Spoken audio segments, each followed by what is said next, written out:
kwa kuzungumzia, hebu tupatie maana kidogo ya lagging indicator, lakini utahusisha sasa na accident pamoja na incident. Okay, asante kwa swali zuri sana. Okay, lagging indicators, kuna lagging indicators na leading indicators. So lagging indicators hizi ni kama tulio tukasema ni viashiria ambavyo vinaonyesha masuala mazima ya health, safety and environment kwa hilo eneo. Kwa vipi?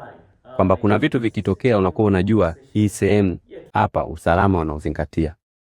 Au hivyo vitu vikitokea vinaweza vikatusaidia ili tuweze kuimarisha usalama wetu.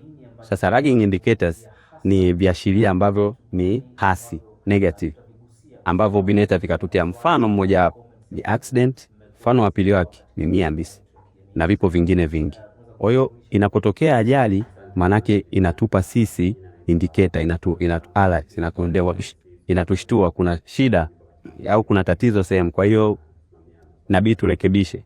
Au inapotokea near miss, manake mtu amekosa, labda watu walikuwa wanafanya kazi chini, wengine wako juu kwenye platform, kwenye jukwaa, nyundo ikaanguka, lakini haijamgonga mtu yoyote wala haijamuumiza mtu yoyote. Kwa maana yake sasa hapa tunajifunza kwamba okay, this is lagging indicator, what should we do, tufanye nini ili lisitokee tena? Basi labda tutengeneze toe board ya kuzuia vile vifaa ambavyo viko juu visianguke, au vile vifaa tunavyotumia kule juu tunafanya kazi tuvifunge kamba na vitu kama hivi.